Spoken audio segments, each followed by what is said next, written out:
சங்கீதம் 42 கோராகின் புத்திரரில் உள்ள ராக தலைவனுக்கு ஒப்புவிக்கப்பட்ட மஸ்கீல் என்னும் தாவீதின் சங்கீதம். மானானது நீரோடைகளை வாஞ்சித்து கதறுவது போல, தேவனே, என் ஆத்துமா உம்மை வாஞ்சித்து கதறுகிறது. என் ஆத்துமா தேவன் மேல், ஜீவனுள்ள தேவன் மேலேயே தாகமாயிருக்கிறது. நான் எப்பொழுது தேவனுடைய சந்நிதியில் வந்து நிற்பேன்? உன் தேவன் எங்கே என்று அவர்கள் நாள்தோறும் என்னிடத்தில் சொல்லுகிறபடியால் இரவும் பகலும் என் கண்ணீரே எனக்கு உணவாயிற்று. முன்னே நான் பண்டிகையை ஆசரிக்கிற ஜனங்களோடே கூட நடந்து கூட்டத்தின் கழிப்பும் துதியுமான சத்தத்தோடே தேவாலயத்திற்கு போய் வருவேனே.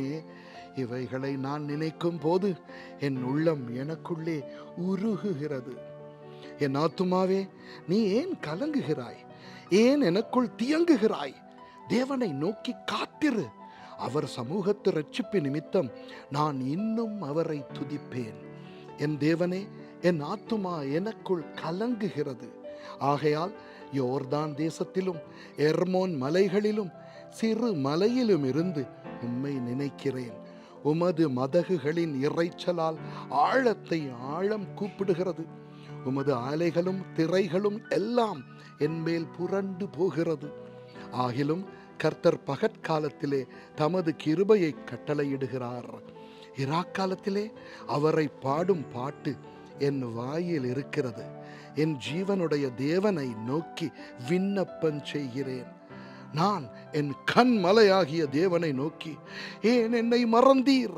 சத்ருவினால் ஒடுக்கப்பட்டு நான் ஏன் துக்கத்துடனே திரிய வேண்டும் என்று சொல்லுகிறேன். உன் தேவன் எங்கே என்று என் சத்துருக்கள் நாள்தோறும் என்னோட சொல்லி என்னை நிந்திப்பது என் எலும்புகளை உருவ குத்துகிறது போல் இருக்கிறது. என் ஆத்துமாவே, நீ ஏன் கலங்குகிறாய்? ஏன் எனக்குள் தியங்குகிறாய்? தேவனை நோக்கி காத்திரு. என் முகத்திற்கு இரட்சிப்பும் என் தேவனுமாய் இருக்கிறவரை நான் இன்னும் துதிப்பேன். ஆமென்.